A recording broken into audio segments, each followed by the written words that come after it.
The original problem statement is that brilliance is evenly distributed. Opportunity isn't. We often talk about product market fit, but what if that market doesn't even exist yet? How do we move towards a world where those things are a little bit more uniform, where someone's potential in life has less to do with who their parents were and where they were born and more to do with the impact they're able to create? We think that would lead to a more prosperous and just world. And we think work is the primary way that you can actually make it happen.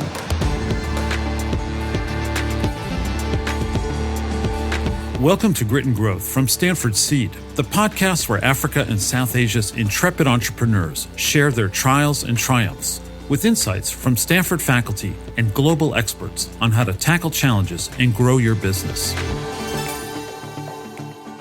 For many ambitious entrepreneurs, the pinnacle of success is creating a unicorn, a private company valued at over $1 billion. There's a reason they're called unicorns. You don't see them very often, especially not in Africa. To date, only 7 African startups have achieved unicorn status. Our guest today wants to change that, and he would know how. Jeremy Johnson co-founded Andela, a startup worth $1.5 billion that operates primarily on the continent. But what's interesting about Andela isn't their valuation, it's the journey that got them there. Their choices reveal an unusual and ambitious vision, one with implications for businesses and people across the continent. So saddle up. It's time to hear how the unicorn got its horn. So I'm Jeremy Johnson, co-founder and CEO of Andela. This is Jeremy. He spoke to us over Zoom with a background I've honestly never seen before, a wall-to-wall bookcase that was completely empty. It was kind of intimidating. I'm actually visiting a friend's place, and normally I've got a Zoom covering, so it doesn't really matter. But I kind of like it. I like it also. I like Efosa's point of the books are all here. Jeremy was pointing at his head. I think it's a huge flex. that you should do it always. Jeremy is a co-founder of Andela, a company that helps businesses recruit software developers from all over the world. We turned 9 yesterday. Happy Andela-versary. And we are the global talent network for long-term, full-time embedded work. We help software developers all over the world prove themselves on a global stage, and in the process, help companies simplify the process of hiring and working with talent all over the world. In 2021, Andela achieved the coveted status of unicorn. So what made Andela so successful? We found someone who thinks he knows the answer. Great to be here with you. My name's Efosa Ojomo. I am an accidental innovation development researcher. Efosa is the director of global prosperity at the Christensen Institute, which studies disruptive innovation. I'm originally from Nigeria, came to the U.S. for college, did engineering, was working. I read The Bottom Billion, a book about the poorest 1 billion people in the world by Paul Collier, and I just was gripped, and I wanted to fix poverty. Did the nonprofit thing and then found out that wasn't quite working. Was very fortunate to get into Harvard Business School. I don't know if your listeners care about Stanford. Rejected me. Whatever. No hard feelings. It's a long and honorable list of people that have been rejected by Stanford. Well, there you go. Things have worked out. Efosa is also the co-author of The Prosperity Paradox, along with Karen Dillon and the late Harvard professor Clayton Christensen. The book has made waves with some pretty important people. Bob King, the donor who founded Seed, sent me your book. No way. Yeah. He said, Doris, honored. you got to read this book. So I read it, and I thought it was really interesting. I've joked to many, many friends that if I could get everyone at the World Bank to read a book, it would be Efosa's. The Prosperity Paradox is key to understanding Andela's success.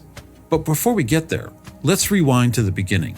So I had 2 different groups of people that we brought together to make Andela possible. One of them was a dear friend of mine, Christina Sass, who was Rita Roy's right hand at the MasterCard Foundation, invited me out to Nairobi to give a talk, January of 2014.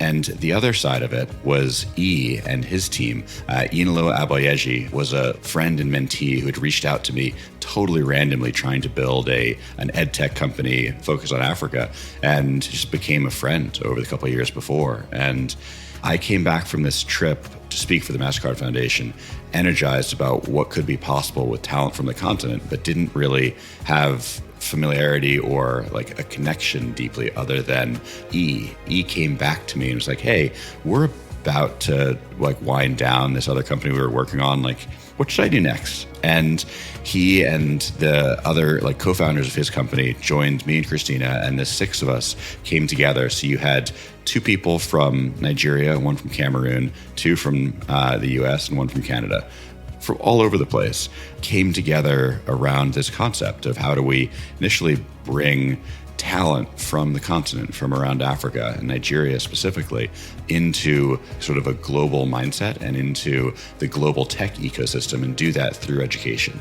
And so we started off very much focused on that notion of cultivating talent and building out a marketplace for that talent to find jobs and to connect that talent into jobs so that they could, instead of having to pay tuition to fund that education, so it could be paid through the work that they did afterwards. And this was software development, software engineering training? That's exactly right.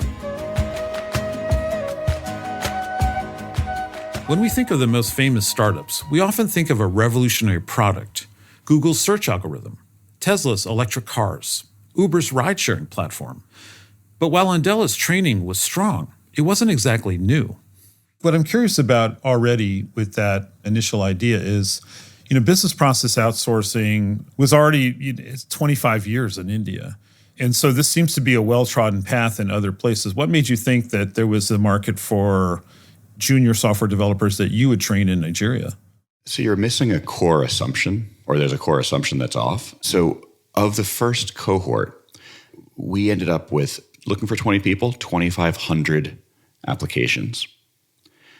Of those 2,500, 42 were in the top 2% aptitude and problem solving of all humans on the planet, applying to a program and a job with a company that had no website, just for the chance to prove themselves and to advance their lot in life. What you're missing is that when you work with business process outsourcing, what you're primarily doing is outsourcing simple, fairly rote tasks. And it gets very, very expensive to bring in and work with people that you'd think, oh, I would love just to sit next to this person shoulder to shoulder and actually think with them. That change, you go to Stanford to hire those people. You go to elite institutions and those people are expensive. But if I could find those people and train those people in Lagos, Nigeria, I could change how you think about talent, and we could get a lot done in the process. In under a decade, this assumption would drive Andela's remarkable growth. And here's where Efosa comes in. He thinks Andela's success isn't about their technology or their training, but the market they created. I'm intrigued by this idea of the process of market creation. You're not plugging into an existing ecosystem. You are building and creating the ecosystem. You are literally creating the market. Efosa is passionate about market creation. It is not even arguably, I think easily the most beautiful activity that humanity has ever engaged in and will continue to engage in, right? How do you have a huge swath of non-consumption, a lot of people don't have access, something magical happens, and then all of a sudden, very many people, millions of people, most people have access, and we cannot imagine our lives without access to whatever it is, whether it's phones, whether it's the internet, whether it's, indoor plumbing, whatever it is, right? It's very similar to what, we talked about Mo Ibrahim in the book. And when he was talking about building cell towers and so on, people laughed at him, said he was crazy, that we thought you were smart. I mean, this is what his peers were saying. But today on the continent, right? I mean, the mobile telco revolution is worth a couple $100 billion, So that's the power of market creation, which we see the knock-on effects. To him, there's a huge difference between a good product and a market-making innovation. And it all starts with what he calls non-consumers, people who aren't in the market for your product or service because they lack specific skills, sufficient wealth, physical or technical access, or time. They represent pent-up demand that no one is even trying to satisfy. I was thinking about, in the book, The Prosperity Paradox, one of the things, Efosa, that you and Clay talk about are sort of market-making innovations, right? And one of the criteria for that is that there's a non-consumer out there who's facing barriers to consumption. So I was thinking about brilliant talent in Nigeria being the non-consumer of jobs that they would qualify for. Is that a good way of applying the framework? That actually, if you think of these really brilliant people they're the non-consumers, and the product they're not able to consume is a career that they should qualify for. Yeah, I mean, Darius, 200%. That's exactly right. And there's even more. I mean, these are non-consumers of opportunity, right? They just happen to be born in a country that could not leverage what they would give to the world. And Andela's creating an infrastructure that connects them to that opportunity so that they can add value to the world. But on the other hand, right, there's also the non-consumption on the other side of this talent. To Jeremy's point, how many organizations, even in the United States, can go to Stanford, recruit from there, get the best talent? How many organizations can keep that talent, keep them happy, excited, right? And so we're missing so much. And this is this double-sided non-consumption that once you unlock it, organizations that are doing that, whether it's Airbnb or the others, you can see how it unlocks so much value and the world becomes a better place as a result. Andela was built to address these non-consumers right from the very beginning. Jeremy, what's the original problem statement that led to the founding of Andela? The original problem statement is that brilliance is evenly distributed. Opportunity isn't. How do we move towards a world where those things are a little bit more uniform, where someone's potential in life has less to do with who their parents were and where they were born and more to do with the impact they're able to create? We think that would lead to a more prosperous and just world. And we think work is the primary way that you can actually make it happen. As Andela expanded, they searched for other pools of untapped talent. For the first 5 years, we approximately opened country by country. So Nigeria and Kenya and Uganda and Ghana, Egypt, Rwanda, and built out infrastructure in many cases. We had campuses in most of those countries. That all obviously became both complicated in some ways with the pandemic, but it also opened up a pretty extraordinary opportunity to become much broader. After a discovery happens, then distribution now has to happen. And distribution takes the world from one to many. Distribution presents plenty of obstacles, and chief among them is infrastructure, or more specifically, lack of infrastructure. Because it is in distribution that you really start to solve the thorny issues for the average person in society. That's where you're building the infrastructure of society. Virtually every market creating innovation we've studied. You go in to fix one thing, and you find yourself building out the infrastructure that supports the easy transaction of that thing that you've said you want to go fix. It reminds me of the example in the book about Indomie noodles in Nigeria, where they realized that, I think he said something like, I'm in the food business, but I know more about power generation. Because in order to build and then okay, now I have the noodles, how do I get them in front of customers, right? So now I need a logistics operation, and none of that existed. So I think that's what you and Clay call the pull factors. The innovation unlocks the non-consumers, brings them into the consumption market, but now you have to solve all these other problems to actually make the business model work. As Andela expanded, it found that the tricky part of creating a global talent marketplace wasn't necessarily the training or the talent search. It was everything else. What other constraints are you're solving for? Payroll, compliance, tax, all that other stuff as well, right? These are all things that kept this pool of people out of gainful employment in these global firms, right? Yeah, that's exactly right. One of the great lessons learned over this journey has been just how fundamentally broken the global hiring market has been throughout this period. I think we came into it with the assumption that those were nice to have, that they were sort of going to make things a little bit easier, as opposed to understanding that actually those were the barriers, and the world ultimately needed infrastructure, needed a supply chain built to make it easy for people to work together between countries. And ultimately, that's what we've had to spend a lot of time and energy building out. You go in to solve one problem, right? You go in to give opportunity to these incredibly brilliant people around the world. You're like, I'm just going to train them, some hard skills, some soft skills, and connect them to these companies.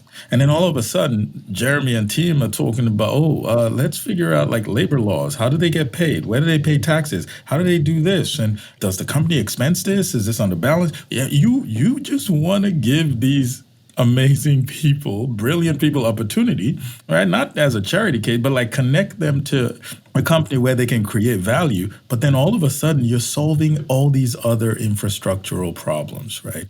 That's consistent with a lot of market creating innovations, which take something complex or expensive and make it available to more people. So when Andela needed to pivot, they focused on making talent and opportunities accessible. The economic driver of the business was not, and it still is not, the training side of it. It was still clear that that was useful for the world, that it was creating heat maps of talent for us. But the primary driver of the business was companies coming to us and saying, we want to be able to work with great talent. Can you help us? And can you make that easy? And that was a function of all the infrastructure we'd built to make that easy for them. And so they weren't coming to us and saying, because you train them, we would like to work with you. They were saying, we just need you to solve this problem for us.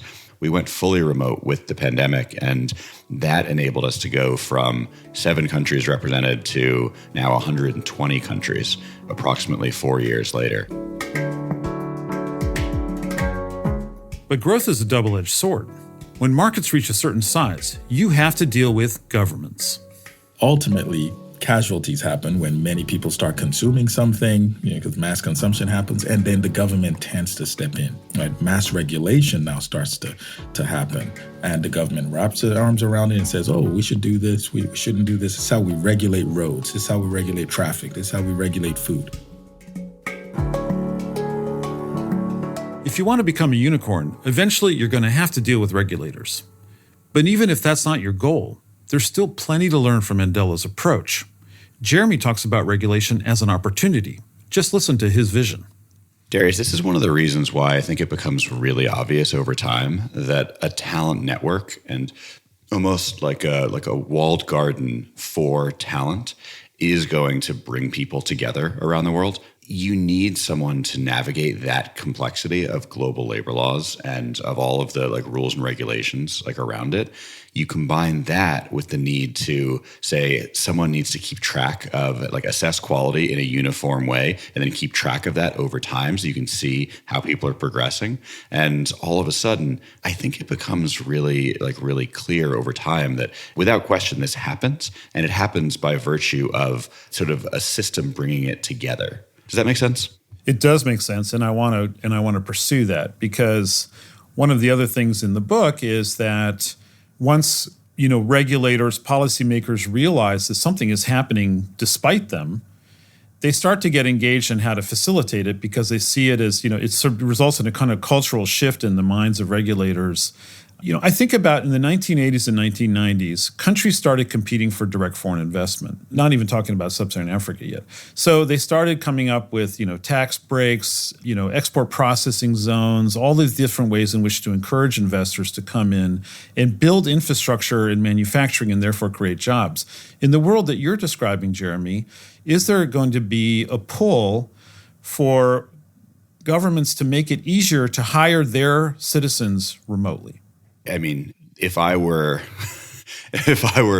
leading a small country, the top things I would do is, one, make it really easy for people, incentivize people to be able to work remotely and bring hard currency into the country. And then 2, I would make it really easy for people to come to that country in order to work, to be remote workers, but be based in that country. Those 2 things are in some cases happening, not nearly as much as they should, but you've got examples all over the world around, for example, in Ukraine, 2/3 of technology workers are private entrepreneurs. It's a tax designation, which is sort of like a super contractor, which just means you can work in that form for as long as you want in any form that you want. It was the government's way of being able to gain revenue and sort of create structure around the massive number of people who were working remotely for companies around the world. And you're seeing examples like that pop up in lots of countries, but it takes a long time. Everything involving policy and governments just takes meaningful time. But is it going to happen? Yeah, gravity is going to keep pulling it there. And ultimately, I think that's a healthy thing. Creating a vision for regulators is key.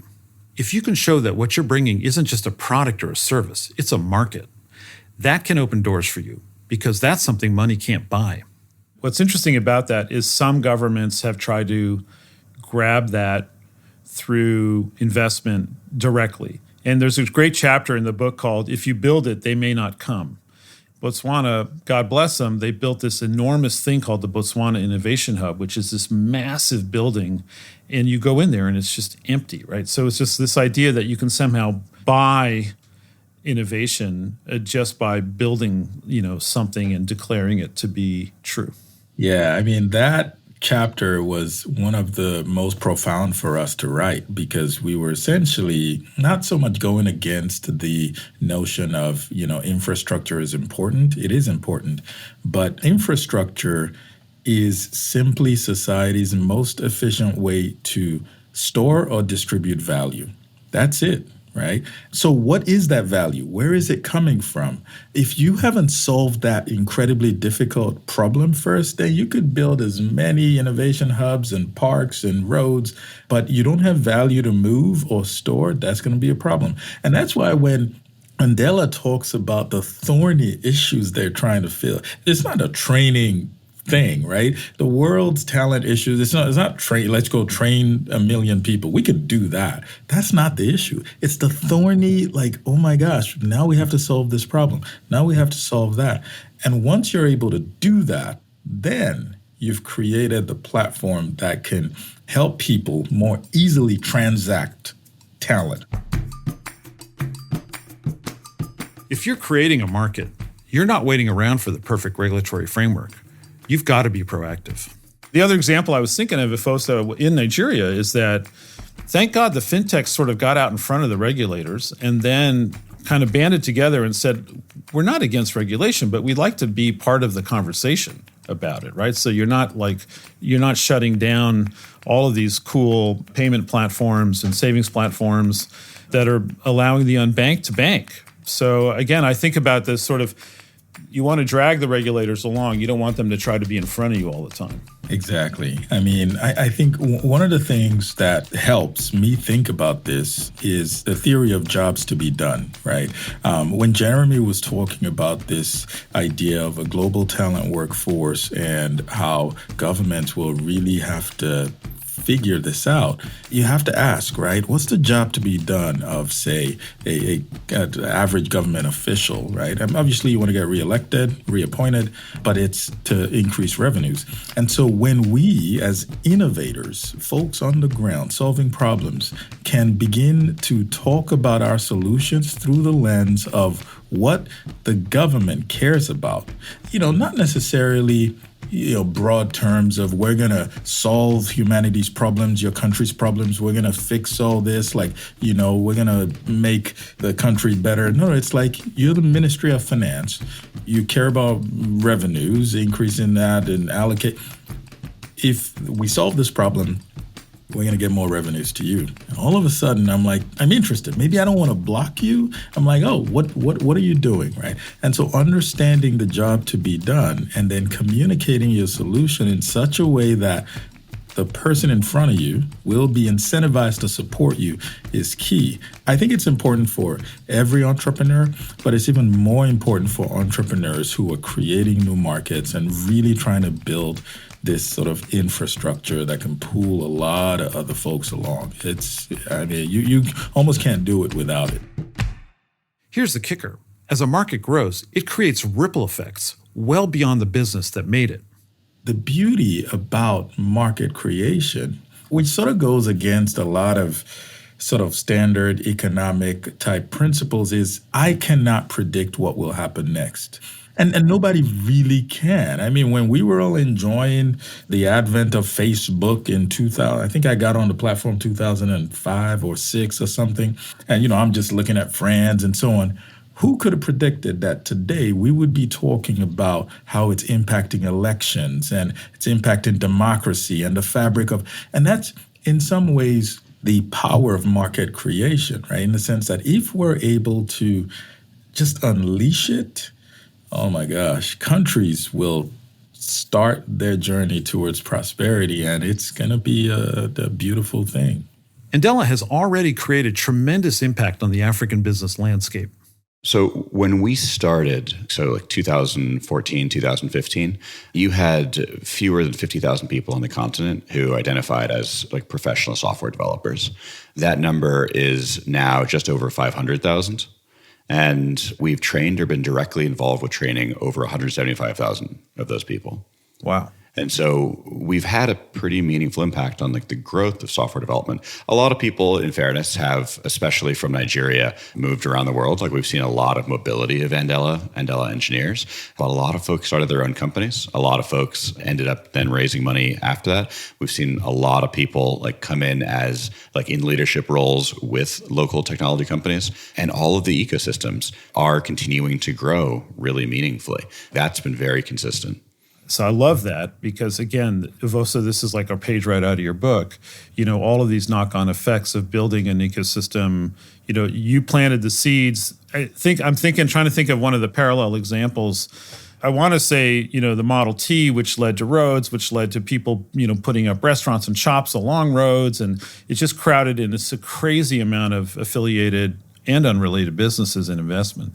When people start to think about Nigeria today, you know, Kenya, other African countries, there are images that come to their minds. And one of those images, right, one of those brands is solid tech talent, right? And 15, 20 years ago, that didn't exist, right? And so Nigeria still has a lot of issues. I mean, Africa still has a lot of problems. But you can have a serious conversation with the CEO of any of the world's largest tech companies and say, we're looking for talent in Nigeria. And they're going to laugh at you. They're going to be like, oh, okay, they have a solid ecosystem.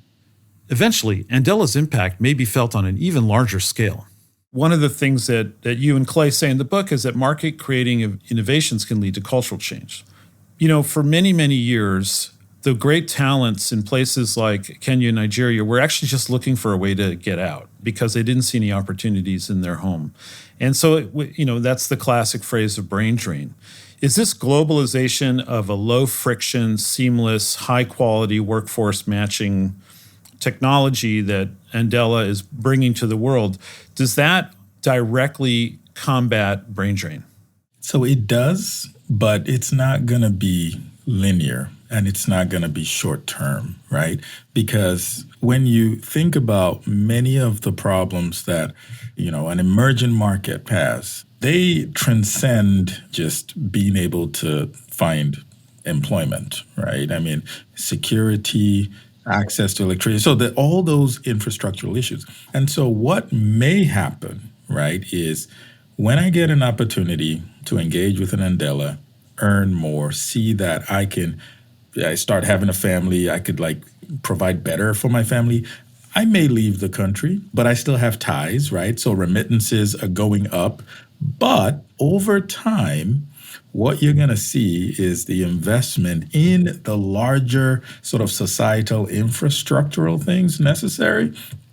And people are going to stop. So when you look at countries that have gone through this path of we were poor and then something starts happening and development is happening and we're becoming more prosperous, what ultimately happens is, you have Korean immigrants leaving, but then they start to come back as the country can absorb the talent and pay them enough to live there and to live well. The idea is there's not going to be a brain drain, but initially you might see people leave, but ultimately, oh my gosh, you will see them come back because, there's no place like home. Andela is one piece of the puzzle in creating prosperity and opportunity in emerging markets, but there's still so much more to do. I'm optimistic because I think in terms of consumption and non-consumption. And just to throw out some stats, right? Fewer than 7% of people globally live on more than $50 a day. That comes to about $18,250 a year. Fewer than 7%, which means the vast majority of people in the world aren't living awesome lives, don't have access to awesome healthcare, don't have access to awesome opportunities, struggle to pay rent, struggle to educate their kids. including people in America. Oh, yeah. And the 7%, most of them live in the US, Japan, Western Europe. So when I think about AI and what Jeremy was talking about, the ability to create products and services easier, more efficiently, I'm thinking about non-consumption. I'm thinking about the vast majority of people who don't have access. And then if we can tie that, right, the ability to create these products and services with the ability to tap into talent globally, oh my gosh. Like, I'm glass half full typically, but when I lay the advent of these technologies with just where the world is, I see a ton of opportunity. Now, if we focus, these emerging new technologies, whether it's AI, CRISPR, whatever, if we focus on the consumption economy, the markets that can already afford, quite frankly, me, you, Darius, Jeremy, then of course it's going to kill jobs and people are going to struggle. And, but if we focus on non-consumption,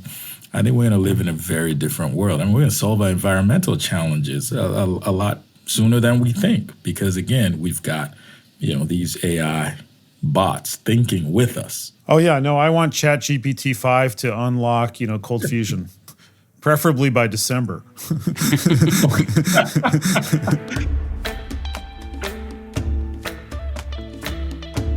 Of course, not all innovations will create markets, but the ones that do have an outsized impact on all of us. So as you develop your product and explore emerging technologies, don't just think about the markets that already exist. Remember those non-consumers, the people who would be customers if the product was accessible to them. Consider the infrastructure that is required to reach these non-consumers and to broaden the market itself. When you encounter regulation, approach it collaboratively. Present a vision that's a win-win for everybody. Just don't expect regulators to lead the charge. You've got to bring them up to your speed, not wait for them to act. Market-making innovations ignite the economic engine of a society. They create opportunities for further innovation and can change the lives of entire populations. The story isn't over yet. Efosa calls the final stage of creating a market democratization, taking the innovation from many to all. And that's what lies ahead for Andela. Human capital today is the most underutilized resource on the planet. If you could rework it so that people were more likely to be in roles that they were excited by and that they were able to really do well, because the reality is there's the top 1%, top 2% thing is kind of all BS. That's actually not what almost ever matters. What matters is the probability of success with a given person and a given role together. That is the unit. And if you would reimagine human capital that was more closely aligned with what people's optimum skill set and success level is going to be, you would see a very meaningful shift in how labor engaged in the world and how companies were built and problem solved. So we're going to see over the next few years, Andela continuing to lean into the data around how people succeed or where they're most likely to succeed, and then investing in the product and engineering work to reduce the cost of working with and hiring people around the world until it just becomes unbelievably obvious that, yes, of course, this is how companies should engage. We're just letting companies sort of think about their global talent strategy now the way that they're going to a few years from now, regardless, and making that easier. And that enables us to invest in, again, just the infrastructure, the product and engineering to automate and simplify that process to where no one has to worry about it. It just happens. I'm curious, what's next for you, for Andela? Yeah, it's whatever Efosa tells me, basically, is a simple way to look at it. I'd like to thank Jeremy Johnson and Efosa Ojomo, and I highly recommend the book, The Prosperity Paradox.